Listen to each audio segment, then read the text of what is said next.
پاک فوج نے افغان طالبان اور فتنہ الخوارج کا حملہ پسپا کر دیا۔ فتنہ الخوارج کے بلا اشتعال حملے پر پاک فوج کی بھرپور جوابی کارروائی، 200 سے زائد طالبان اور دہشت گرد مارے گئے۔ پاک افواج نے سرحد پار دشمن کے 21 ٹھکانوں پر عارضی قبضہ کر لیا۔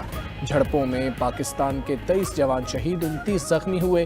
ہمارے بہادر جوانوں نے طالبان کے متعدد کیمپس اور انفراسٹرکچر مکمل طور پر تباہ کر دیے۔ ISPR کے مطابق فتنہ الخوارج نے پاک افغان سرحد کے طویل حصے پر پاکستان پر حملہ کیا۔ فائرنگ کر کے چند مقامات پر در اندازی کی کوشش کی گئی۔ مسلح افواج نے طالبان کے حملے کو مؤثر انداز میں پسپا کیا۔ حملے کا مقصد سرحدی علاقوں میں عدم استحکام پیدا کرنا اور دہشت گردی کے اہداف کی تکمیل تھا۔ طالبان اور ان کے خارجی ساتھیوں کو بھاری جانی و مالی نقصان پہنچایا گیا۔ افغان سرزمین پر دہشت گردوں کے سپورٹ نیٹ ورکس کے خلاف بھی کارروائیاں کی گئیں۔ طالبان حکومت بھارت کے ساتھ مل کر دہشت گردوں کو سپورٹ کر رہے ہیں۔ پاک افواج ملکی سرحدوں کے تحفظ کے لیے ہر وقت تیار ہیں۔ ملکی سالمیت پر کوئی سمجھوتا نہیں کیا جائے گا۔ پاکستان افغان سرزمین سے پاکستان مخالف دہشت گردی کو برداشت نہیں کرے گا۔ طالبان حکومت کو دہشت گرد تنظیموں کی سرپرستی ترک کرنا ہوگی۔ طالبان حکومت اور بھارت کی سازشیں ناکام بنانے کا سلسلہ جاری رہے گا۔ پاکستان خطے میں امن چاہتا ہے لیکن دہشت گردی برداشت نہیں کرے گا۔ دہشت گردی کے لیے استعمال ہونے والی افغان پوسٹیں نشان عبرت بنا دی گئیں۔ پاک افواج نے افغان طالبان کی پوسٹوں پر قبضہ کر کے سبز ہلالی پرچم لہرا دیا۔ سپن بولدک سیکٹر میں افغان طالبان کا بڑا کیمپ عصمت اللہ قرار کیمپ ملبے کا ڈھیر بنا دیا گیا۔ پاکستانی فورسز کا افغان طالبان کی توپسر پوسٹ پر قبضہ۔ فتنہ الخوارج کا مرکز خرچر فورٹ بھی ملیا میڈ، منوجبہ بٹالین ہیڈ کوارٹرز اور دورانی کیمپ بھی تباہ۔ منوجبہ کیمپ 2 اور 3 سے دہشت گرد خوارج کو لانچ کیا جاتا تھا۔ برامچا سیکٹر میں افغانی شہیدان پوسٹ کو شدید نقصان پہنچا۔ افغانی دوران میلہ اور ترکمانی زائی کے کیمپوں کو بھی زمین بوس کر دیا گیا۔ خرلاشی سیکٹر میں افغانی چیک پوسٹوں کی تباہی کی ویڈیو بھی سامنے آ گئی۔ کنڑ میں افغان پوسٹ اور جنڈوسر پوسٹ ملبے کا ڈھیر بن گئی۔ سیکیورٹی ذرائع کے مطابق افغان طالبان لاشیں اور ہتھیار چھوڑ کر فرار ہو گئے۔ دہشت گردوں کے تربیتی مراکز اور پوسٹوں پر آگ اور تباہی کے مناظر۔ پاک فوج کا فضائی وسائل، آرٹلری، انفینٹری اور ڈرونز کا بھرپور استعمال۔ افغانستان کی پاکستان سے بار بار کارروائی روکنے کی درخواستیں۔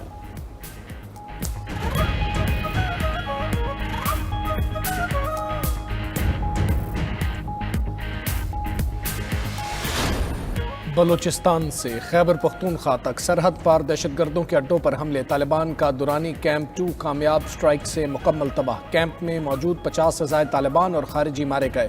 طالبان کا غرنالی ہیڈ کوارٹرز بھی ملیا میٹ کر دیا گیا۔ کرم کے مخالف افغانستان سائڈ پر چوٹی پر موجود ٹینک پوزیشن کو بھی نشانہ بنایا گیا۔ کارروائی میں افغان طالبان کے متعدد ٹینک تباہ۔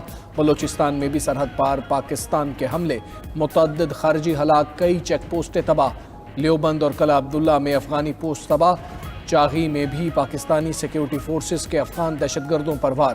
جنوبی وزیرستان میں انگور اڈا کے سامنے افغانستان کی پوسٹ تباہ۔ پاک فوج کی جوابی کارروائی سے کرم کے سامنے افغان طالبان کی شپولہ اہلا پوسٹ مکمل تباہ۔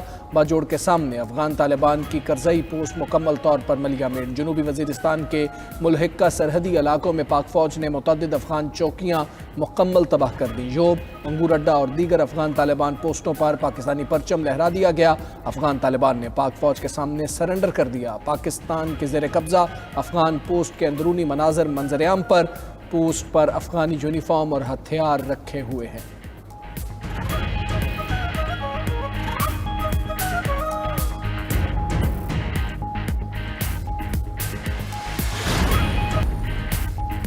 امن کے بعد غزہ میں تعمیر و بحالی کا کام شروع۔ بھاری مشینری کی مدد سے تباہ حال علاقوں سے ملبہ ہٹایا جا رہا ہے۔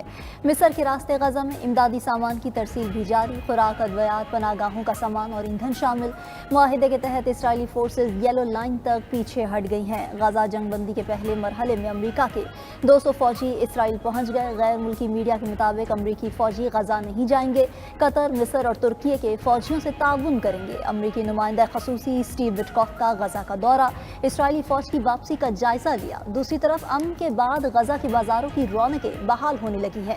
فلسطینیوں کی بڑی تعداد نے اشیاء خورنوش کی خریداری کے لیے بازاروں کا رخ کیا۔ فلسطینیوں کا کہنا ہے کہ امید نہیں تھی کبھی گھروں کو لوٹ سکیں گے۔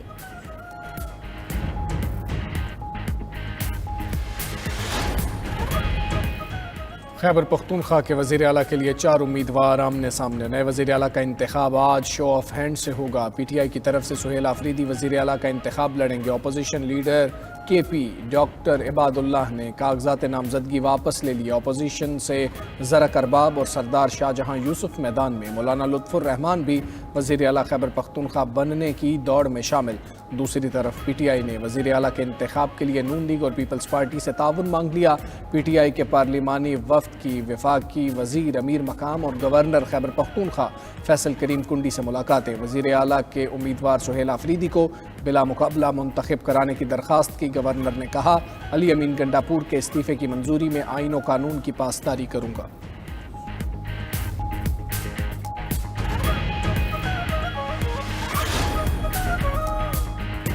امریکی ریاست کیلیفورنیا میں ہیلی کاپٹر ساحل پر گر کر تباہ. 5 افراد زخمی ہو گئے. حادثے کا شکار ہیلی کاپٹر اچانک فضا میں گھومتے ہوئے بے قابو ہو گیا اور کھجور کے درختوں سے جا ٹکرایا. حادثے کی ویڈیو سوشل میڈیا پر وائرل ہو گئی.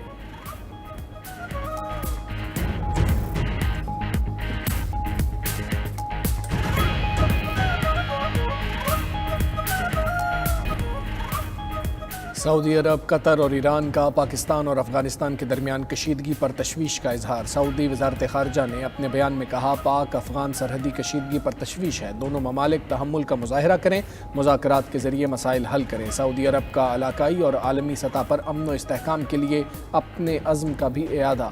پاکستان افغان سرحدی کشیدگی پر قطری وزارت خارجہ کی بھی تحمل کی اپیل. کہا دونوں ممالک مسائل کو مذاکرات اور سفارتی ذرائع سے حل کریں.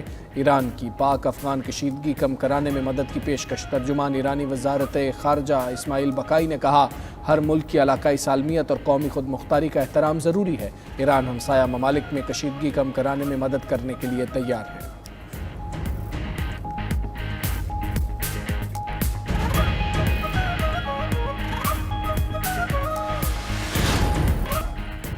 یوکرین امریکی مدد سے روسی توانائی تنصیبات پر حملے کر رہا ہے. برطانوی اخبار کا دعویٰ.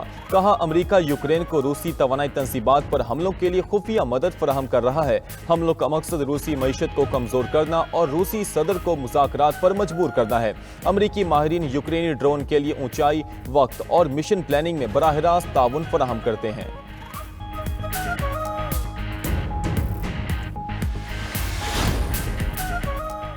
امریکہ کی جنوبی ریاست کیرولائنا میں فائرنگ، 4 افراد ہلاک اور 20 زخمی. واقعہ سینٹ ہیلینا آئی لینڈ میں پیش آیا. واقعے کے وقت وہاں سینکڑوں افراد موجود تھے. پولیس کے مطابق 4 افراد موقع پر جان سے گئے. 20 زخمیوں میں سے 4 کی حالت نازک. واقعے کی تحقیقات اور فائرنگ میں ملوث مشتبہ افراد کی تلاش جاری ہے.